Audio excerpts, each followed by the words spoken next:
സദ്യയ്ക്ക് ഒഴിച്ചുകൂടാനാവാത്ത ഒന്നാണല്ലോ കിച്ചടി. ചില സ്ഥലങ്ങളിൽ പച്ചടി എന്നും പറയും. ഇന്ന് ബീട്രൂട്ട് പച്ചടിയാണ് തയ്യാറാക്കുന്നത്. നല്ല ടേസ്റ്റായ ഈ ബീട്രൂട്ട് പച്ചടി വളരെ പെട്ടെന്ന് തന്നെ തയ്യാറാക്കാം. അതിനുവേണ്ടി ഒരു ബീട്രൂട്ട് എടുത്ത് തൊലി ചെത്തിക്കളഞ്ഞ് കഴുകി ചെറിയ കഷ്ണങ്ങളായി മുറിച്ചെടുക്കാം. അതിനെ കുക്കറിലേക്ക് ഇട്ട് ഒരല്പം വെള്ളം ഒഴിച്ചു കൊടുക്കാം. കുക്കറിൽ അല്ലാതെയാണ് ഇടുന്നതെങ്കിൽ കുറച്ചും കൂടി വെള്ളം ഒഴിക്കണം. ഇല്ലെങ്കിൽ ഒരു ഗ്ലാസും അല്പവും കൂടി വെള്ളം ഒഴിച്ചാൽ മതി. ഇനി അടച്ചു വെച്ച് നമുക്ക് വേവിക്കാം. ഒരു വിസിൽ വന്ന ശേഷം വാങ്ങി വയ്ക്കണം.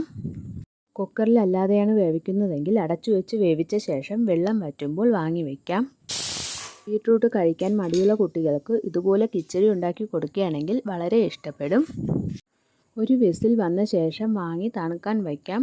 തണുത്ത ശേഷം നമുക്ക് മിക്സിയിൽ അരച്ചെടുക്കണം. അരയ്ക്കുമ്പോൾ ബീട്രൂട്ടിലുള്ള വെള്ളം ചേർക്കാതെ വേണം ബീട്രൂട്ടിനെ അരയ്ക്കേണ്ടത്. ചെറിയ ജാറാണെങ്കിൽ വെള്ളം ചേർത്ത് അരയ്ക്കുമ്പോൾ ചിലപ്പോൾ തെറിക്കും. വെള്ളം രണ്ടാമത് തേങ്ങയോടൊപ്പം ചേർത്ത് കൊടുക്കാവുന്നതാണ്. ഇനി അരച്ച ബീട്രൂട്ടിലേക്ക് 2-3 പച്ചമുളകും 200 ml ബൗളിൽ 1 ബൗൾ തേങ്ങയും 1/2 ടീസ്പൂൺ ജീരകവും ബീട്രൂട്ട് വേവിച്ച വെള്ളവും ചേർത്ത് അരച്ചെടുക്കാം. വെള്ളം കൂടുതലാണെങ്കിൽ എല്ലാം ചേർക്കരുത്. കുറവാണെങ്കിൽ അല്പം വെള്ളവും കൂടി ചേർത്ത് അരച്ചെടുക്കാം. ഇനി ഇതിലേക്ക് 3/4 ടീസ്പൂൺ കടുക് കൂടി ചേർത്ത് ഒന്നും കൂടി ഒന്ന് അരയ്ക്കാം. കടുക് ഒരുപാട് അരഞ്ഞു പോകണ്ട, അതുകൊണ്ടാണ്. ഇനി ഒരു പാൻ അടുപ്പിൽ വെച്ച് ചൂടാകുമ്പോൾ 2-3 ടേബിൾ സ്പൂൺ വെളിച്ചെണ്ണ ഒഴിച്ച് അതിലേക്ക് കടുകും വറ്റൽമുളകും കറിവേപ്പിലയും ഇട്ട് താളിച്ച ശേഷം നമ്മൾ അരച്ചു വെച്ചിരിക്കുന്ന ബീട്രൂട്ട് കൂട്ടിനെ അതിലേക്ക് ചേർത്ത് കൊടുക്കാം. ബീട്രൂട്ട് ഗ്രേറ്റ് ചെയ്തും ബീട്രൂട്ട് കിച്ചടി ഉണ്ടാക്കാം. എന്നാൽ ഗ്രേറ്റ് ചെയ്ത് ഉണ്ടാക്കുമ്പോൾ കുട്ടികൾക്ക് ചിലപ്പോൾ തരിതരിപ്പായി കടിക്കുന്നത് ഇഷ്ടമാകില്ല. അതുകൊണ്ട് ഇതുപോലെ അരച്ചു കൊടുക്കുകയാണെങ്കിൽ നല്ലവണ്ണം ഇഷ്ടപ്പെടും. ബീട്രൂട്ട് പച്ചടിക്ക് ആവശ്യമായ ഉപ്പ് നമ്മൾ ഇതുവരെയും ചേർത്ത് കൊടുത്തില്ല. ഇനി ആവശ്യത്തിനുള്ള ഉപ്പ് ചേർത്ത് കൊടുക്കാം.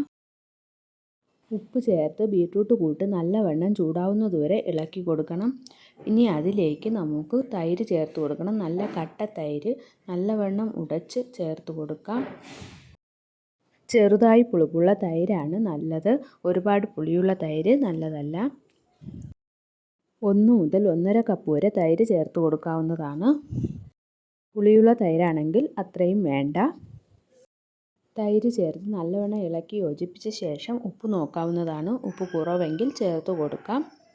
ഇനി നമുക്ക് കിച്ചടി വാങ്ങാം. തൈര് ചേർത്ത ശേഷം ഒരുപാട് ചൂടാവരുത്. അതിനു മുമ്പ് ഫ്ലെയിം ഓഫ് ചെയ്ത് വാങ്ങണം. വളരെ എളുപ്പത്തിൽ തയ്യാറാക്കാൻ പറ്റുന്ന ഈ ബീട്രൂട്ട് പച്ചടി ഈ വർഷത്തെ വിഷുവിന് നിങ്ങളും ഇതുപോലെ ഉണ്ടാക്കി നോക്കൂ. ഇഷ്ടമായെങ്കിൽ ലൈക്ക് ചെയ്ത് സപ്പോർട്ട് ചെയ്യൂ.